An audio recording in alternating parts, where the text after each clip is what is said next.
बार बार पेशाब करना, पेशाब कर रुक रुक कर आना, पेशाब करने से कबल वक्त लग जाना, वक्त लगना, तो होती है पेशाब पर कंट्रोल ना हो रहा, यानी यूरिन पर कंट्रोल ना होना और कतरे कतरे पेशाब होना, इसके लिए इस्तेमाल की जाती है।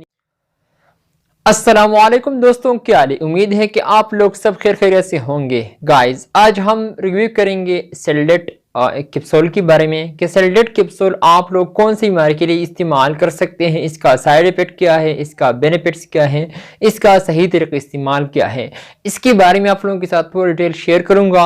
वीडियो आखिर तक देखिए, लास्ट तक देखिए, वीडियो बिल्कुल स्किप नहीं करना। सो गाइस, चलते ही वीडियो की तरफ। ये आप लोग देख सकते हैं स्क्रीन पर, ये सेल्डेट 4 mg और 8 mg टेबलेट है, यानी कैप्सूल है, और इसका कंपोजिशन है सेरोडोसिन, ये इसका कंपोजिशन है। और ये सामी फार्मा ने तैयार किया हुआ है। बहुत अच्छी कंपनी है, मल्टीनेशनल कंपनी है, बहुत अच्छी प्रोडक्ट बनाती है। और इसकी प्राइस की अगर हम बात करें तो इसका प्राइस है 340 रुपये 8 mg का, और 4 mg का प्राइस है 280 रुपये। तो अगर हम इसकी यूजेस के हवाले से बात करें, यानी हम इसको कौन सी बीमारी के लिए यूज कर सकते हैं, सो गाइस ये आप लोग प्रोस्टेट के लिए इस्तेमाल कर सकते हैं, यानी जिन भाइयों को प्रोस्टेट का मसला हो तो उन लोगों के लिए इस्तेमाल की जाती है। प्रोस्टेट के लिए बहुत ही ज़बरदस्त मेडिसिन है और डॉक्टर इसके लिए रिकमेंड करता है। और जिन दोस्तों को बार बार पेशाब करना, यानी जिन लोगों को बार बार पेशाब आता है, वो अपने पेशाब पर काबू नहीं कर पाता, तो आप लोग अपने यूरिन पर काबू नहीं कर पाते और आप लोग बार बार यूरिन करते हैं, तो इसके लिए इस्तेमाल की जाती है। बहुत ही ज़बरदस्त मेडिसिन है। और जिन दोस्तों को पेशाब रुक रुक कर आना, यानी बाज़ दफ़ा ऐसा भी होता है कि जिन दोस्तों को यूरिन बार बार आता है, वो अपने यूरिन पर काबू नहीं कर पाता, उसको एक ख़तरा भी होता है। और इसके बाद जो अपने रुक रुक कर आता है 10 मिनट बाद, 20 मिनट बाद, आधा घंटा बाद, 1 घंटा बाद, तो ये इसका यूरिन का मसला हो सकता है। अगर आप लोगों को इसी की तरह अगर प्रॉब्लम हो तो आप अपने डॉक्टर से ज़रूर मशवरा करें, तो आप लोगों को डॉक्टर भी ये रिकमेंड कर सकता है। इसके लिए इस्तेमाल की जाती है।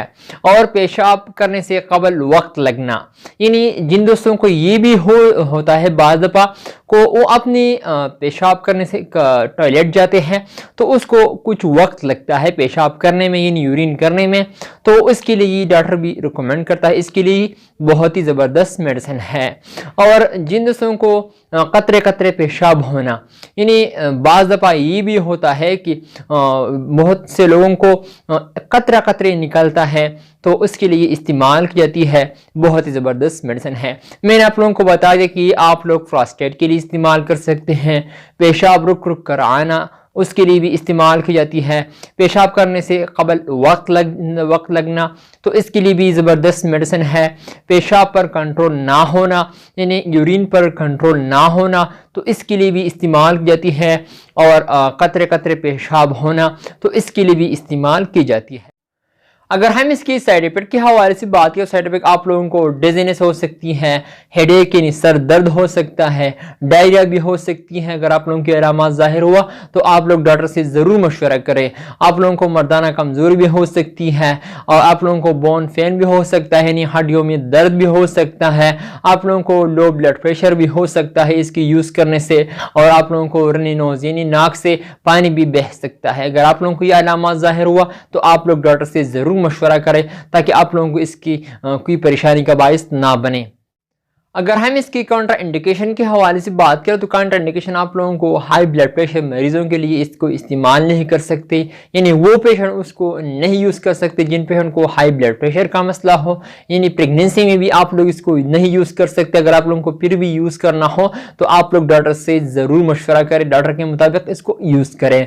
और आप लोगों का लीवर का मसला हो या फिर किडनी का मसला हो, तो आप लोगों का अब इस तरह की मसला हो तो आप लोग डॉक्टर से ज़रूर मशवरा करें। और ब्रेस्ट फीडिंग मदर भी इसको नहीं यूज़ कर सकते। अगर आप लोगों को जब भी इसको यूज़ करना हो तो आप लोग डॉक्टर से ज़रूर मशवरा करें। लेकिन आप लोग एक बात ज़रूर याद रखिए कि प्रेगनेंसी में अगर आप लोगों को कुछ भी टेबलेट यूज़ करना हो तो आप लोग डॉक्टर से ज़रूर मशवरा करें। आप लोगों को तो पता है प्रेगनेंसी में हर टेबलेट सेफ नहीं होता, तो अगर आप लोगों को जब भी कोई भी टेबलेट यूज़ करना हो तो आप लोग डॉक्टर से ज़रूर मशवरा करें, ताकि आप लोगों को पर और अपने आने वाले बच्चे पर कोई असर ना पड़े।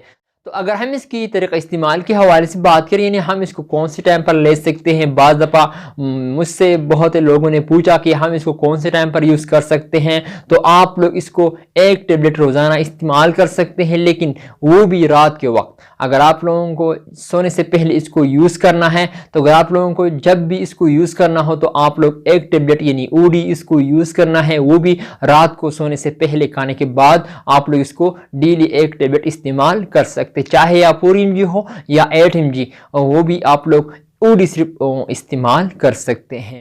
सो गाइज, ये था मेरा आज का वीडियो। उम्मीद करता हूँ कि आप लोगों को पसंद आई हो। अगर वीडियो पसंद आई तो इस वीडियो को लाइक भी करें, कमेंट्स भी करें। इंशाल्लाह नेक्स्ट वीडियो में फिर हाजिर होंगे। लेकिन आप लोगों को मैं एक एडवाइस देता हूँ, खासतौर पर वो फीमेल जो हामिला है, तो आप लोग प्रेगनेंसी में कोई भी टेबलेट अपने खुद से ना इस्तेमाल करें, खुद से ना लें। आप लोग खुद से डॉक्टर ना बने। तो प्रेगनेंसी में अगर आप लोगों को जब भी कोई भी टेबलेट यूज़ करना हो तो आप लोग डॉक्टर से ज़रूर मशवरा करें। हम आप लोगों को सिर्फ इंफॉर्मेशन देते हैं, तो अगर आप लोगों पर जब भी कोई भी टेबलेट यूज़ करना हो तो आप लोग डॉक्टर से ज़रूर मशवरा करें। नेक्स्ट वीडियो में फिर हाजिर होंगे। आप लोग जहाँ भी रहे खुश रहे। So thank you for watching.